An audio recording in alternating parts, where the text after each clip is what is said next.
Good morning students, मैं विवेक तिवारी नवीन school से भूगोल व्याख्याता। आज हमारा टॉपिक रहेगा लेसन नंबर 1 जो है मानव भूगोल, प्रकृति एवं विषय क्षेत्र। इसके बारे में आज हम चर्चा करेंगे।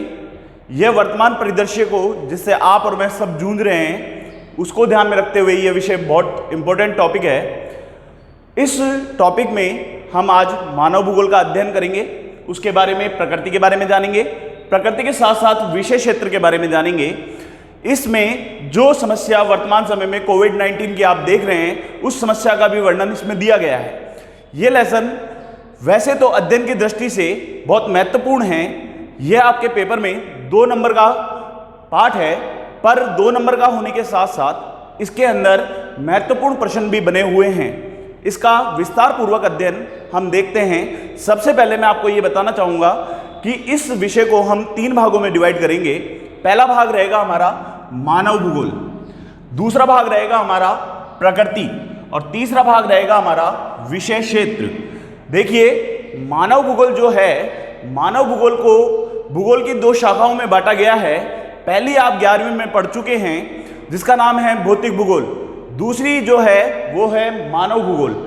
भौतिक भूगोल में आपने पर्यावरण के बारे में अध्ययन किया था, दूसरा मानव भूगोल के बारे में अध्ययन करेंगे जो एक मानव के विचारों के बारे में बात करता है।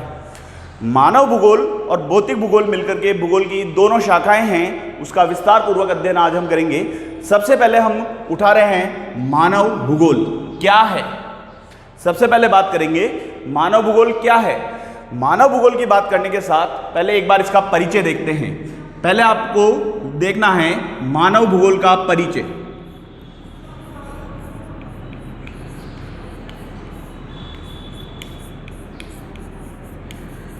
देखिए, मानव भूगोल का जो परिचय है उसके बारे में बात करें तो मानव और पर्यावरण के मध्य जो संबंध है उनके बारे में अपन बात करेंगे। इसे मानव भूगोल कहा जाता है। विभिन्न विद्वानों ने अपने द्वारा मानव भूगोल को परिभाषित किया है, अपने अपने तर्क रखे हैं, अपने अपने बारे में बताया है। मानव भूगोल वैसे तो मानव की दिनचर्या है। जिस प्रकार मानव अपनी क्रियाओं को इस प्रकृति के मध्य में रहकर पूर्ण करता है वही मानव भूगोल का कहलाता है। मानव भूगोल को समझने के लिए कुछ व्यक्तियों के द्वारा पर्यावरण और मानव के मध्य संबंधों को स्पष्ट किया गया है। इसमें मानव भूगोल के बारे में बताया गया है कि मानव किस प्रकार वातावरण के मध्य रहकर अपना जीवन यापन करता है और वातावरण के मध्य रहकर अपनी प्रक्रियाओं को अंजाम देता है। आज हम बात करेंगे मानव भूगोल के संबंध में। तो पहला नाम आता है मानव भूगोल क्या है, मानव भूगोल का विकास कैसे हुआ, मानव भूगोल के बारे में किस तरीके से व्यक्ति ने बताया। तो मानव भूगोल की बात करें तो मानव भूगोल का विकास 18वीं शताब्दी में हुआ था। 18वीं शताब्दी में हुआ था। इसके जन्मदाता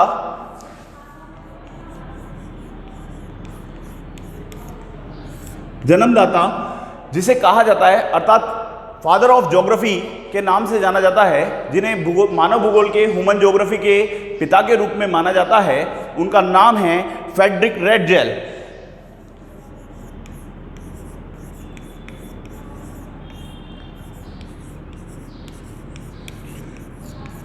फ्रेडरिक रेडजेल मानव भूगोल में अपने प्रथम जन्मदाता के नाम से जाने जाते हैं। 18वीं शताब्दी में मानव भूगोल के बारे में इनने सबसे पहले अपनी जानकारी दी थी। मानव भूगोल जो विषय है उसमें फ्रेडरिक रेडजेल जैसे विद्वानों ने और इनके साथ में इनके शिष्यों ने योगदान दिया, उसके बारे में आज हम अध्ययन करेंगे। साथ ही साथ इन विद्वानों ने मानव भूगोल को क्या कहा उसके बारे में बात करेंगे। विशेषकर मैं आपको यह समझाना चाह रहा हूं कि अभी सिर्फ हम मानव भूगोल के बारे में बात कर रहे हैं। प्रकृति, विषय क्षेत्र ये आपको आगे देखने के लिए मिलेंगे। अभी हम सिर्फ मानव भूगोल की बात कर रहे हैं। तो मानव भूगोल के जो जन्मदाता हैं, वापस रिवाइज कर रहा हूं, उनका नाम है फ्रेडरिक रेडजेल। विकास कब हुआ था? 18वीं शताब्दी में। जो मानव भूगोल के लिए फ्रेडरिक रेडजेल जो विद्वान थे वो जर्मन भूगोलवेत्ता थे। मानव भूगोल के लिए जो विद्वान थे वो जर्मन भूगोलवेत्ता थे।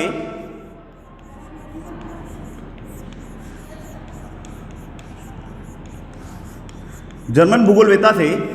इन्होंने मानव भूगोल को परिभाषित करने के लिए कुछ अपनी परिभाषा दी, जो इनकी परिभाषा इनकी पुस्तक एंथ्रोपोज्योग्राफी, क्या एंथ्रोपोज्योग्राफी में दी गई है, जिसे मानव भूगोल के अंदर प्रथम पुस्तक मानी जाती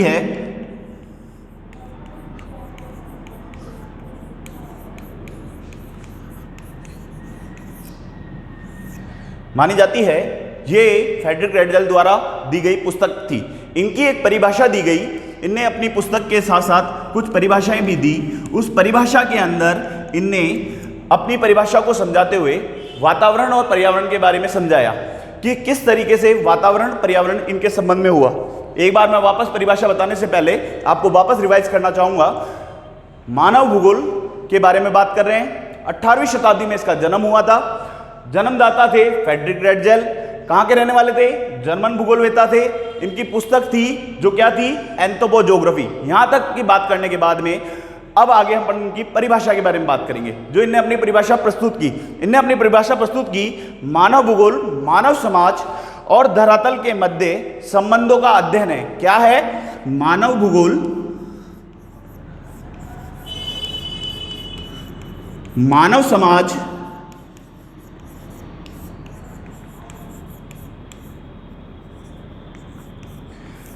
के धरातल के मध्य का संबंध है।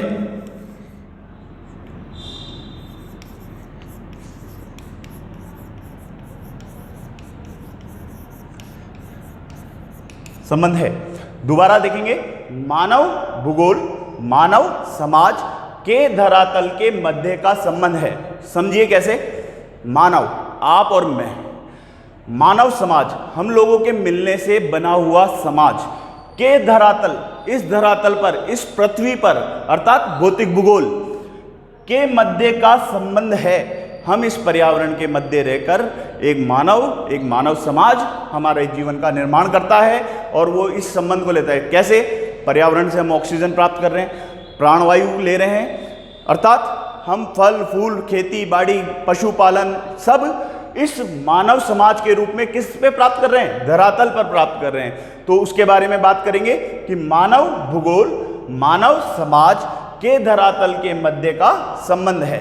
तो पहला विद्वान आपका हुआ फ्रेडरिक रेडजेल। कहाँ के रहने वाले थे? जर्मनी के रहने वाले थे।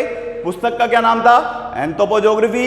इनकी परिभाषा क्या थी? मानव भूगोल मानव समाज के धरातल के मध्य का संबंध है। अर्थात मानव एक ऐसी व्यक्ति है जो इस धरातल पर रह करके इस पर्यावरण का उपभोग करते हैं। स्टार्टिंग में मैंने आपको बताया कि जो ये टॉपिक है वर्तमान परिदृश्य को लेके है। जब मानव ने पर्यावरण के मध्य रहकर अपना उपयोग किया, पर्यावरण को भोग किया और उस पर्यावरण को भोग करते हुए उसने इस चीज को देखा। आपने अभी देखा मानव ने पर्यावरण से ज्यादा छेड़छाड़ करना शुरू कर दिया। छेड़छाड़ करने का परिणाम किसको भुगतना पड़ा? स्वयं मानव को भुगतना पड़ा, आपको और मुझे भुगतना पड़ा। तो ऐसी परिभाषाओं को फ्रेडरिक रेडजेल ने 18वीं शताब्दी में ही दे दी थी, जिसे आज भी मानव नहीं समझ पा रहा है। इसे 18वीं शताब्दी में फ्रेडरिक रेडजेल ने बहुत पहले दे दी थी। इनकी एक शिष्या थी जिनका नाम था एलन सैंपल। उनके बारे में अब देखते हैं।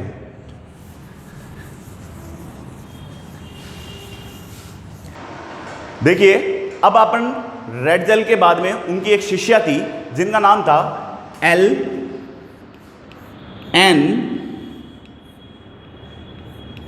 सैंपल। एलन सैंपल ये किसकी शिष्या थी? शिष्या थी ये रेडजेल की। किसकी शिष्या थी साहब? रेडजेल की शिष्या थी। कौन थी? एलन सैंपल थी। एलन सैंपल अमेरिकन भूगोलवेता थी साहब। कौन थी? अमेरिकन भूगोलवेता थी।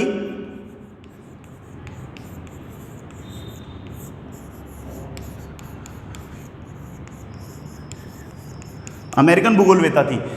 ये किसकी शिष्या थी? ये रेडजेल की शिष्या थी। नाम था इनका एलन सैंपल। ये अमेरिका की भूगोलवेता थी जिनने अपने गुरु रेडजेल की शिक्षा को ग्रहण करके अपने आप को प्रदर्शित किया और अमेरिकन भूगोलवेता के रूप में जानी गई। इन्होंने भी अपनी परिभाषा दी। उससे पहले ये एक समर्थन थी समर्थक थी ये नियतिवाद।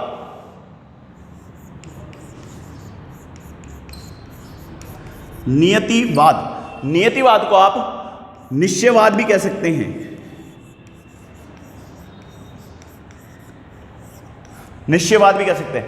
नियतिवाद और निश्चयवाद, एक बार आप इसको भी समझेंगे, नियतिवाद और निश्चयवाद एक ही बात है।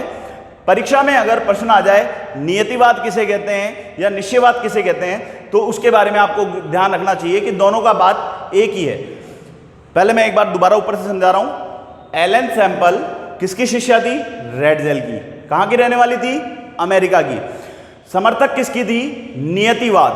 नियतिवाद, निश्चयवाद, ये टॉपिक अपन पढ़ेंगे इनके प्रकृति के अंदर। प्रकृति में किस तरीके से नियतिवाद और निश्चयवाद को प्रदर्शित किया गया, अभी हम सिर्फ इनके बारे में जान रहे हैं। ठीक है, अब इनकी परिभाषा देखेंगे साहब। इनकी परिभाषा है, इनकी परिभाषा जो इनने दी वो दी इनने मानव भूगोल। क्या जी? मानव भूगोल। चंचल मानव, मानव भूगोल, चंचल मानव, अर्थात मानव जो भूगोल है उसमें चंचल मानव। चंचल मानव कैसे? आप और मैं, जिस प्रकार आप और मैं अपनी गतिशील क्रिया में रहते हैं। कैसे? सांस लेना, सांस छोड़ना, नींद में सोना, नींद में घूमना फिरना, नींद में भी आप एक जगह स्थिर नहीं रहते। इस वजह से चंचल मानव। और हमारा दिल दिमाग एक ऐसी चीज है जो प्रेजेंट टाइम में यहां पर है तो बाहर पे, अर्थात बॉडी प्रेजेंट माइंड एब्सेंट। ठीक है, तो उस तरीके से मानव भूगोल, चंचल मानव और अस्थायी पृथ्वी,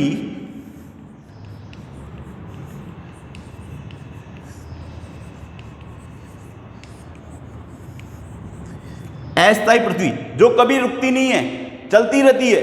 जैसे फॉर एग्जांपल दिन, दिन के बाद रात, रात के बाद दिन, सूर्य का उगना, रात का होना, दिन का उगना, चंद्रमा का चमकना, सूर्य का तारों का टिमटमाना, सूर्य का उगना, ये सब क्या है? अस्थिर पृथ्वी की प्रक्रियाएं हैं बेटा। अस्थिर पृथ्वी के पारस्परिक परिवर्तनशील,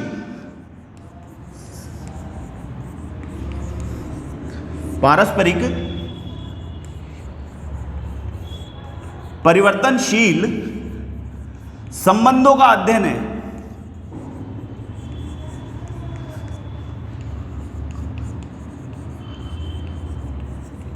संबंधों का अध्ययन है। क्या है? मानव भूगोल, चंचल मानव और अस्थिर पृथ्वी के पारस्परिक परिवर्तनशील संबंधों का अध्ययन है। कैसे? मानव भूगोल, मानव भूगोल में चंचल मानव, आप और मैं। अस्थिर पृथ्वी, जो पृथ्वी कभी रुकती नहीं हो। परिवर्तन, सर्दी आना, गर्मी आना, बारिश होना, फिर वापस वो क्या, वही परिवर्तन, फिर वापस गर्मी पड़ना, फिर सर्दी आना, फिर बारिश होना।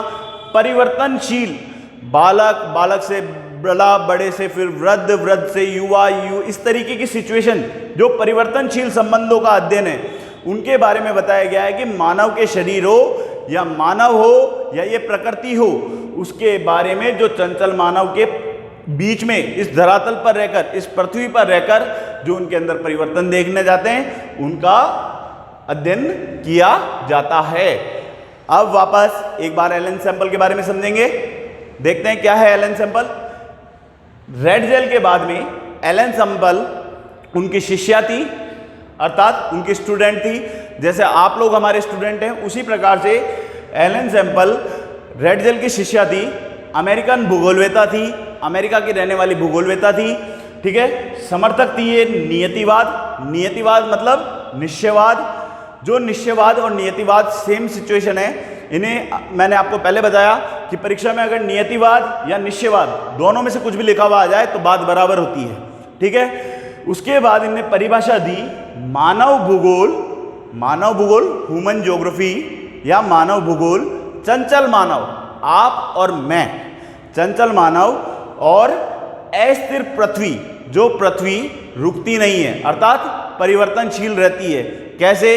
रात होना, दिन होना, चंद्रमा का आना, सूरज का निकलना, तारों का टमटमाना, वर्षा ऋतु आना, शीत ऋतु आना, ग्रीष्म ऋतु आना, इस प्रकार अस्थिर पृथ्वी के परिवर्तन मतलब मौसमीय परिवर्तन, मानवीय परिवर्तन, किसी भी प्रकार के परिवर्तनशील संबंधों का अध्ययन है, उनके संबंधों के अध्ययन के बारे में बात की गई है। तो आपकी नए विद्वान के रूप में किससे जानकारी हुई? एल.एन. सैंपल। अर्थात पहले अपन ने पढ़ा रेडजेल जो मानव भूगोल के जन्मदाता थे, अब अपन ने पढ़ा एल.एन. सैंपल जो उनकी ही शिष्या थी। इस प्रकार अब हम तीसरे विद्वान के बारे में पढ़ेंगे। जो तीसरे विद्वान हैं उनका नाम है पॉल विडाल डी लाब्लास। क्या नाम है? Paul Vidal de la Blache. उनके बारे में अध्ययन करेंगे।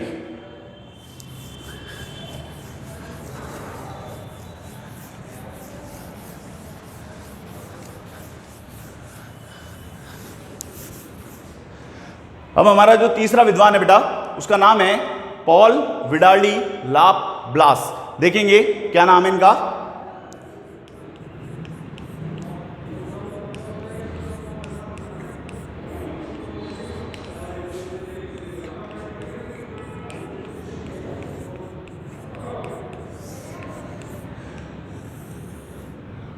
पॉल विडाल डी लाब्लास, शॉर्ट में इनको कहा जाता है ब्लास, और नाम के आगे इनके लिखा हुआ मिलेगा पॉल।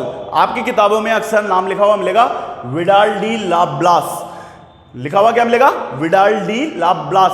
और इनकी पदवी थी पॉल। पॉल कहा जाता है गिरजाघर के जो पदवी होती है, पुजारी होते हैं, जैसे फॉर एग्जांपल मैं बोलने वाले वहां के धर्म के जो व्यक्ति होते हैं उनको कहा जाता है पॉल।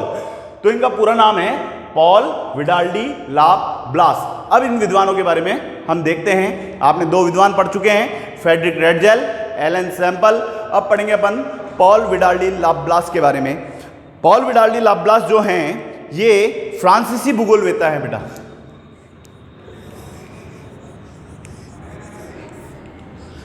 कौन से भूगोलवेत्ता हैं? फ्रांसीसी भूगोलवेत्ता हैं। ठीक है,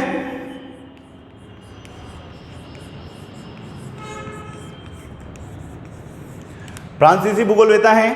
इन्होंने जिस चीज का समर्थन किया, वो इनने समर्थन किया संभववाद का। किसका समर्थन किया? संभववाद।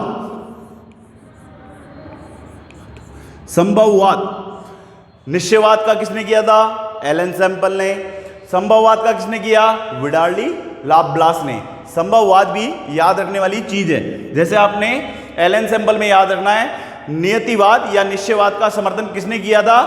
एल.एन. सैंपल ने। उसी प्रकार संभववाद का समर्थन किसने किया? पॉल विडाल डी लाब्लास ने किया था, जिनका संभववाद का उनने अध्ययन किया। आज अपन बात करेंगे जो संभववाद है, फ्रांसीसी भूगोलवेत्ता पॉल विडाल डी लाब्लास, इनके बारे में बात करेंगे। इन्होंने भी एक परिभाषा दी, उस परिभाषा के बारे में देखेंगे। क्या परिभाषा दी इनने?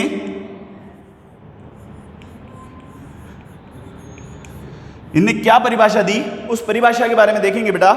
इनने क्या परिभाषा दी? मानव भूगोल पृथ्वी और मानव भूगोल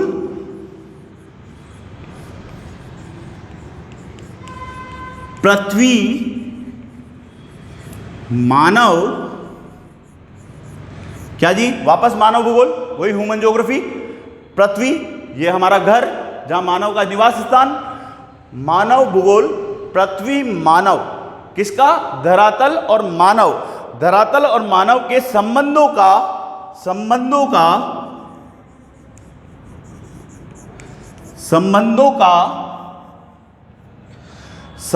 का एक नया विचार देता है। संबंधों को एक नया विचार देता है।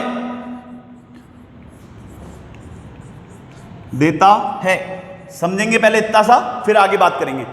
क्या कहते हैं पॉल विडाल डी लाब्लास, फ्रांसीसी विद्वान, समर्थक संभववाद? ये अपनी परिभाषा में क्या कहना चाह रहे हैं वो देखेंगे। वो कहना चाह रहे हैं कि मानव भूगोल अर्थात जो हमारी ज्योग्राफी है, कौन सी?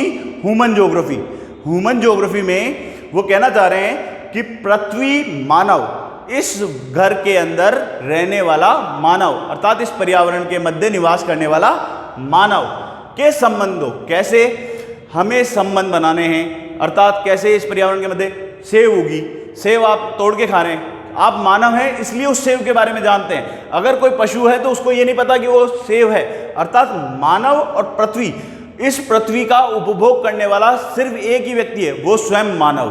क्योंकि बुद्धिजीवी कौन? मानव। नुकसान पहुंचाने वाला भी मानव ही है। उसके बारे में बात करेंगे बेटा कि मानव भूगोल पृथ्वी मानव के संबंधों को एक नया विचार देता है। कैसे? आविष्कार चल रहे हैं, लोग बाग एटीएम बना रहे हैं, एटीएम बन रहे हैं तो उसका नुकसान भी हो रहा है, लोग बाग एटीएम तोड़ भी रहे हैं। अर्थात नए संबंधों का विचार देता है मानव के द्वारा, इस प्रवृत्ति में रहने पर उसके नए संबंधों को विचार देता है। इसके आगे की लाइन देखेंगे, विचार देता है तथा भौतिक नियमों, क्या है? तथा भौतिक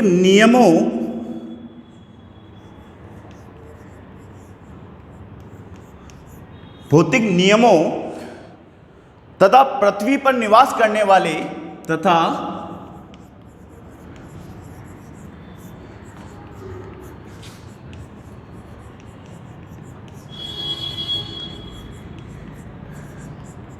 पृथ्वी पर निवास करने वाले जीवों के संबंधों का अध्ययन है। जीवों के संबंधों का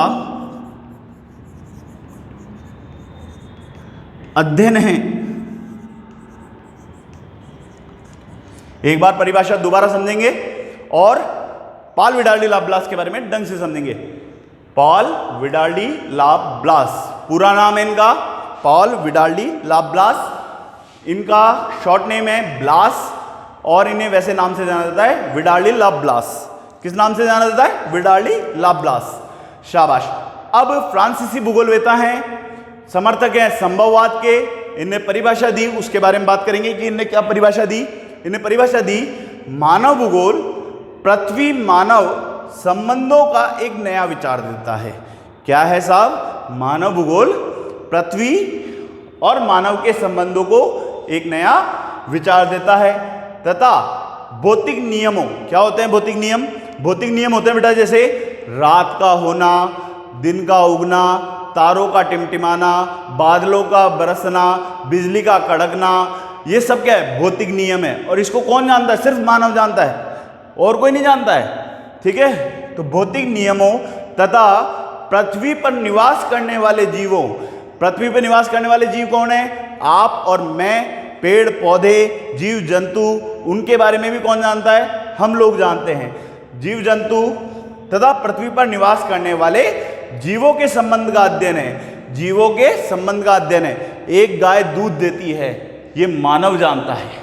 उसके दूध से वसा प्राप्त होती है, मानव जानता है। उसका दूध लाभकारी होता है, मानव जानता है। इस प्रकार जीवों के मध्य संबंधों को, अर्थात किसी जीव के संबंधों को कौन पहचानता है? स्वयं मानव पहचानता है। जैसे फॉर एग्जाम्पल, आप जानते हैं एक बाघ है, शेर है, ठीक है, आप उससे डरते हैं। क्यों डरते हैं? क्योंकि उसका स्वभाव खुंखार होता है, उसका स्वभाव मानव को हानि पहुंचाने वाला होता है, आप इस वजह से उससे डरते हैं। तो ऐसा संबंध किसके बीच में होता है? मानव के बीच में होता है, क्योंकि जीवों से मानव का संबंध देखा जाता है। एक गाय होती है, एक पशु होता है, आप उसे प्यार करते हैं, पालते हैं, उसके दूध का उपयोग जानते हैं। क्यों? क्योंकि आप मानव हैं, आप बुद्धिजीवी हैं, और बुद्धिजीवी होने के कारण वो आप उसके दूध का सदुपयोग कर सकते हैं। तो उन्होंने कहा तथा भौतिक नियमों, जो पृथ्वी के भौतिक नियम हैं, तथा पृथ्वी पर निवास करने वाले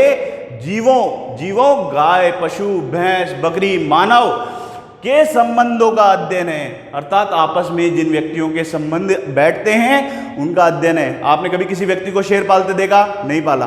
क्यों? क्योंकि वो जिन जीवों से उनका संबंध बैठता है, अर्थात गाय, भैंस, बकरी, कुत्ता, उनसे संबंध बैठता है, तो उन्हीं संबंधों का अध्ययन इसमें किया जाता है। किसमें? मानव भूगोल में किया जाता है।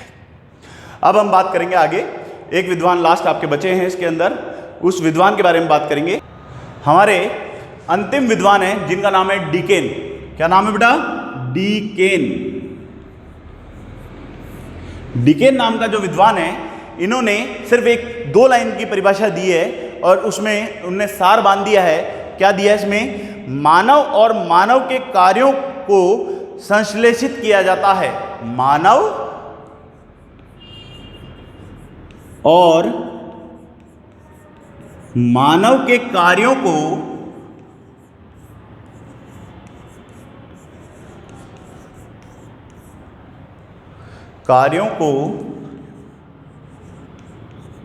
संश्लेषित किया जाता है। क्या किया जाता है बेटा? संश्लेषित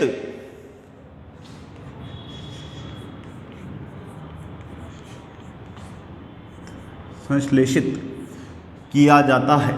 अर्थात मानव और मानव के जिस कार्य हैं, कैसे कमाने जाना, बच्चों को पालना, बच्चा जन्म उत्सव, विवाह, इस तरीके के जो कार्य हैं उनके बारे में अध्ययन किया जाता है। उसकी रोजी रोटी के बारे में अध्ययन किया जाता है, उसके व्यवसाय के बारे में अध्ययन किया जाता है, उसके जीवन चलाने की तारीख के बारे में अध्ययन किया जाता है। उसी को डेकेन ने कहा है वह मानव का जीवन है। अर्थात मानव के बारे में बताया है कि मानव किस प्रकार अपने जीवन को चलाने के लिए कार्यों को इस पृथ्वी पर अंजाम देता है। ये आपके तीनों विद्वान कंप्लीट हो गए और हमने अपना टॉपिक मानव भूगोल जो है वो कंप्लीट कर लिया है। अब जब हम आपके ऑफलाइन क्लासों में मिलेंगे तो बच्चों से मैं निवेदन करूंगा कि जो चीज़ आपको अब तक पढ़ाई है उसे आप ढंग से देखें, तथा साथ के साथ आप उन चीज़ों का ध्यान रखें जिनमें इसमें प्रश्न बनते हैं। वैसे तो मैंने पढ़ाते पढ़ाते आपको प्रश्न बता दिए हैं, फिर भी मैं आपको बता देता हूं इसमें से किस प्रकार के प्रश्न बनेंगे वो एक बार अपन देख लेते हैं। इस टॉपिक में से किस तरीके के आपके प्रश्न बनने हैं, इसे आपको नोट डाउन भी करना है, आपकी कॉपी में उतारना भी है और साथ के साथ याद भी करना है। जब हम मिलेंगे तो उस समय आपको इसे क्वेश्चन लेकर के टेस्ट लेने में हमारे को सुविधा मिलेगी। तो आपको इसमें क्या करना है, सबसे पहले आपको ये ध्यान रखना है, क्वेश्चन बनेगा रेड जेल की परिभाषा बताइए। ठीक है, पहला अपना क्वेश्चन रहेगा रेड जेल से संबंधित। क्या क्या क्वेश्चन बनते हैं रेड जेल में? कहां के रहने वाले थे, किस चीज के समर्थक थे, इनकी शिष्या कौन थी, इनकी पुस्तक का क्या नाम है, इनकी परिभाषा क्या है। हाँ बेटो, इनमें एक चीज का ध्यान रखना है, जो विद्वान ने जो परिभाषा दी है उस परिभाषा में आपको अपने मन का कोई चीज प्रयोग नहीं करनी है, क्योंकि बोर्ड की परीक्षाओं में जो परिभाषाएं दी जाती है वो परिभाषाएं एक्यूरेट जैसी आपकी बुक्स में लिखा हुआ है, जो आपकी किताब में दे रखा है, वो सेम परिभाषाओं का प्रयोग करके ही आपको अध्ययन करना पड़ता है। तो पहला आपका जो है क्वेश्चन बनता है रेड जेल के बारे में। दूसरा आपका जो क्वेश्चन बनता है बेटा वो बनता है एल-एन सैंपल के बारे में।